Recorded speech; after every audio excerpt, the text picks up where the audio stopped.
Let's explore now how Pasqal quantum computers are being integrated into larger computing infrastructures already today. And for that, please welcome on stage Félix Givois, quantum computing projects engineer from GENCI.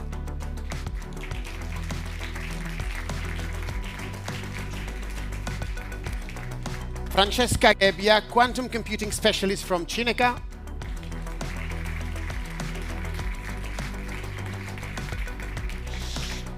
Paco Martin, global lead ISVS, technical integrations lead and STSM from IBM.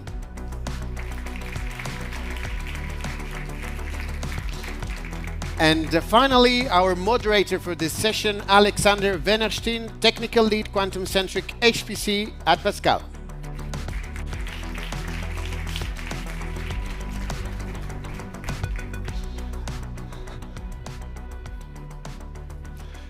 Alexander. Thank you, Marco. Welcome to this panel on HPC integration. What we wanted to really underline in this panel today was that this is not just about integrating QPUs into these large-scale computing infrastructure, which are already running the classical equivalent of the workflows that we hope to accelerate with quantum. It's also about accessing this community that is HPC community that is used to pioneering bleeding-edge technology in order to solve increasingly harder problems. So for that, we've invited several of our partners and customers that will help you understand better how this works. Starting with Paco, we've been working together now for almost 2 years, I think, creating the joint software stack for hybrid quantum HPC. Can you tell us more about the vision also on IBM side for quantum-centric supercomputing and? Yeah, sure. So in IBM we have a concept that, like Alexander said, is quantum-centric supercomputing. That is how we can integrate quantum in an HPC center. So how we can integrate QPUs with GPUs with CPUs in a seamless way. Because beyond that, the different heterogeneous resources, we need shared memory, we need high speed, bandwidth, interconnections. So we need some other kind of things to be sure that we can use together HPC plus quantum. So in IBM we have a way to call an algorithm in quantum that we call Qiskit pattern. The idea is we have 4 steps: mapping, preprocessing, execution in quantum, and post-processing.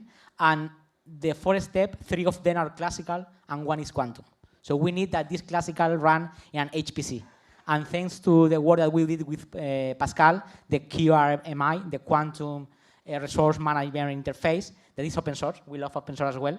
So we have a way to integrate in the HPC library, so in SLARM, that is the most popular. So you can integrate in your HPC in a very, very easy way. So you don't need to reinvent the wheel. We will provide to you the tools to allow you start to work from minute 0. So that's the important thing. Thanks. What does IBM, like the long-term vision for quantum-centric supercomputing look like? I think we're... Yeah, I think that the long-term visions is something that in different stages, so we have something more short-term, that is how we can evolve the HPC environment to be sure that we can integrate quantum in a, like I said, in a seamless way for the user. So the user doesn't have to know about the quantum knowledge. We can create the tools that create this abstract agnostic layer for the end users. And to long term, I think that the most important thing is demonstrate that when we are in a fault tolerance quantum computing area, how we can deliver real use cases that can use classical plus quantum and demonstrate that we can not just resolve problems that we right now are impossible in classical, is more try to resolve problems that we don't know that exist. That's the key. Thank you. I think we're very aligned with that sentiment. Moving on to Francesca from CINECA. I also wanted to touch on like the national strategy and the community aspect, right, of quantum. So in CINECA, well, please tell us about quantum integration plans, but also how this ties into your national plans in Italy, please. Yes, so thank you for the question. Yes, Italy is one of the countries which already has a national quantum strategy, which also was developed with the CINECA itself. And the main purpose is to have quantum technology ready across all Italy. But apart from that, also to foster the exploitation of this technology from industry and academia. Apart from that, we are also part of another project, which is Euro-Q HPC integration, in which also Pasqal is involved. And for this reason, we are also in the process of installing 2 quantum computers in our facility, and one exactly precisely from Pasqal, which is the neutral atom device. And so our team has worked on the integration of this quantum device on our already available HPC systems, because as my colleagues already said, the main idea will be to being able to decide which is the best technology to address a specific problem, and decide if you prefer to tackle it in a classical way, not quantum way, or most probably in an hybrid way. And since all the HPC facilities work on via scheduling, the main one used across almost all European systems is SLARM. The idea is that the quantum device should be implemented in SLARM. So by using one single access software, which usually scientists are already used to, you can decide which technology you wish to use. This is the main purpose of the integration activities we are working on, and also a part of the Italian quantum strategy, because the main idea is always to have as many people as possible to use these new technologies. Thank you very much. It's very interesting for me always to hear about how the center is also working on really developing the technology. Moving on, more or less the same question for you, Felix. Also, what are the outcomes that you're trying to achieve? Sure. So I think as an HPC center, what we see that quantum computer will not come and replace what HPC is. So it will. Our vision is that it will be more like something that we can use to offload some very complicated task. And this being said, that raises a lot of questions. And first, you have this technical question that how do you integrate quantum computers inside the supercomputing centers? What does it mean? What does it mean software-wise? Like, what is a quantum computing resource? How do you integrate it and make it accessible to users? And then the last one that everybody is actually asking is, what do you do with that? And none of these questions are easy. And to try to answer them, so we are relying on a national research program that is called HQI. And also all these questions are technology related, as you kind of said. And that's why we also rely on the acquisition and the deployment of quantum computers to start actually putting our hand inside the motor and try to see what we can do with that. Thank you very much. In your case, Felix, going back to you, what are you finding to be the biggest challenge of doing HPC and quantum integration? Well, I don't think there is one main challenge. I think the first one we saw, because it was in front of our eyes, was that it's actually quite hard to bring a quantum computer that is actually a quantum experiment inside the data center. There is a lot of technicalities, like I think the environment of a supercomputing center is everything that a quantum experiment will hate. Like there is vibration, there is variation in the electromagnetic field. But what I saw after 1 year of this installation of the system is that the Pasqal teams that actually work on these engineering problems, they actually overcome these problems very brilliantly, I would say. But as a center now, I think our main challenge is more how to bring the people in using this kind of systems that are quite new for them. So, for example, the panel with the people from Los Alamos and Pasqal that talked about this very brilliant material science problem. They both talk the same language. They are quantum physicists, kind of the same language. For us, it's even larger because we have people that are doing actually PD solving, you have people that are doing optimization. And we have to bridge the gap between these different languages and make them understand each other. And I think that is the main challenge. Yeah, I'm very aligned in that. We're having workshops with the center sometimes, and many of the first ones go on how to establish a common terminology so we can speak together. Thank you. Moving on to Francesca. In CINECA, you're actually actively working on this, making the application layer more accessible to the end users. Could you please tell us about that?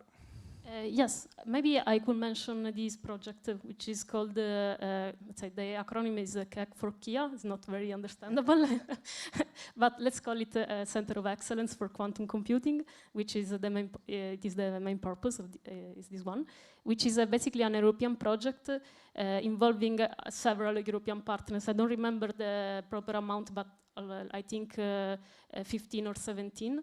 And this project started just a few months ago and will last for 4 years. And it has two main purposes. First one is to develop quantum applications. So each technical partner will work on its specific application. And then from each one of them, a certain amount of library will be developed. And this library will be made available for all external users. In fact, one of the scope is to create a platform which will be accessible for free, where all these libraries will be available. Along this, also the idea is that of the project is to let the European community to acquire knowledge about quantum computing and the specific quantum application in order to see if they can incorporate it in their workflow. Maybe not already in order to reach the quantum advantage, but to be prepared for when it will arrive. And so basically, as part of this platform, in this platform, along with the libraries, also it will be available demos, demonstration, training material, and also part of the project is to have training events in order to foster this integration of the quantum computation in industry and in academia, and also to start testing on what is already doable. That sounds interesting. I'm looking forward to seeing the outcomes of this project. I think we're all excited about that. So we talked a bit about how these workflows will have to become even more hybrid than they are today. Right? We're already combining existing methods with AI, now quantum. This is becoming also challenging from the end user perspective and from the application development experience. Paco, I know we speak about this often, right? What do we think should be like the end user experience really? Yeah, I think that this is the most important thing. What is the right interface to deliver for the end users? Because at the end user need to be a mix between HPC expert and quantum expert. Not just need to be quantum expert. So we need to be sure that we can deliver the right tools to allow the HPC community to start to collaborate with quantum expertise and demonstrate that we can do things together.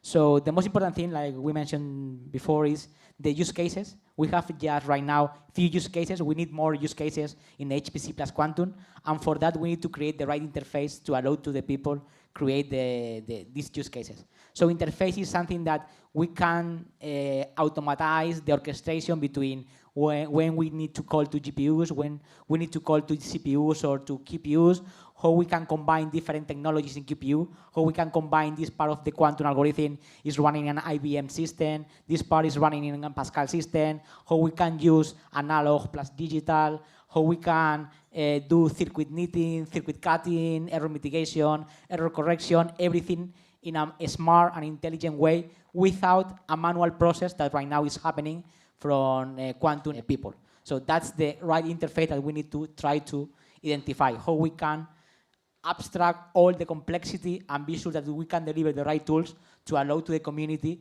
demonstrate and provide more use cases that we are looking for. Thank you very much. I think that's a great answer.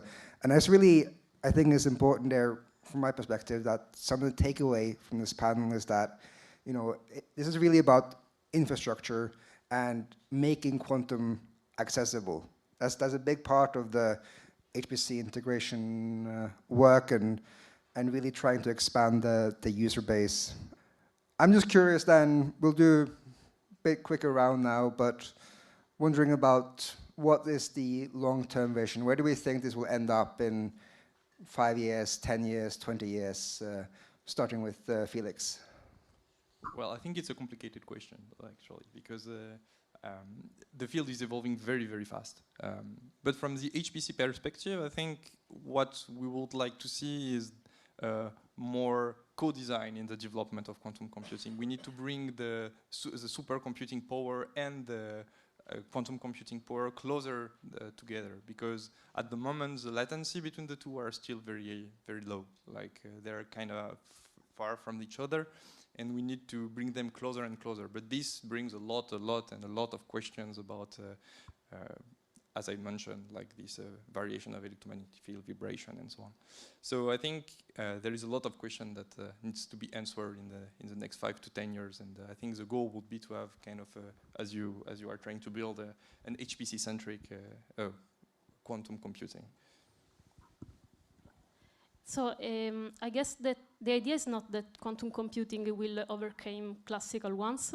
The idea is that they will collaborate in a hybrid workflow, and because classical computer and HPC will probably always be needed for example, large simulation for pre-processing and post-processing.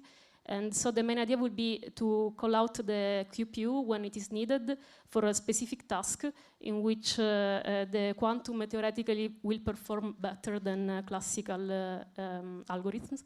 And so basically the idea is also since the quantum computers are very different one from another, there are a specific application that works better on certain hardware rather than other ones.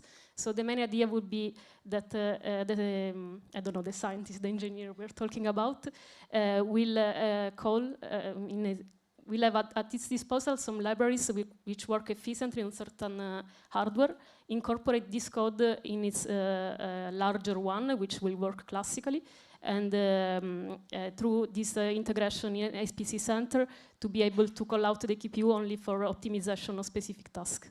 That's, I would say, is the main vision regarding this topic. Yeah, I will try to explain my dreams for 20 years. So right now we are talking about QPUs, GPUs, CPUs, but what happens when we want to connect different quantum technologies? It means different QPUs, different quantum sensors, different quantum links. We are talking sometimes about quantum computer. We don't have a quantum computer because if we analyze what is the architecture of a computer, we need memory, we need messaging buses. So right now we just QPUs, we have processor. So how we can deliver quantum memories, quantum links, how we can interconnect different QPUs with quantum links, how we can maintain the state from one QPU to another QPU. This kind of thing, I think that is the future.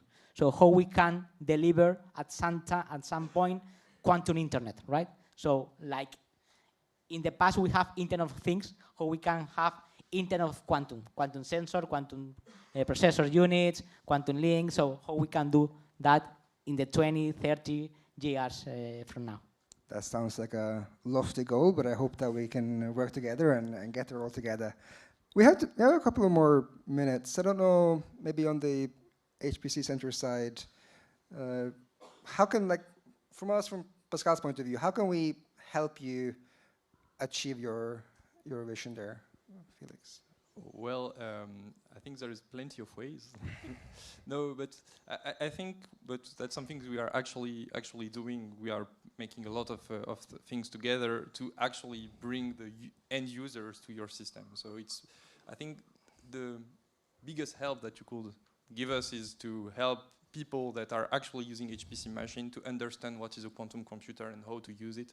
And I think that is something that we are building together, and to me it sounds that it's working because our projects are increasing and people seem to be happy about that. So sounds great. Do you agree, Francesca? Yeah, I think actually we are already in a good path because popped up into my mind that we are about to organize an hackathon with Pasqal for the Italian community. So it's very similar to his reply. So I mean, we are in the good path in the sense that we have to spread this information, and the hackathon, I mean, they are sometimes, not usually, even more specific than normal training events.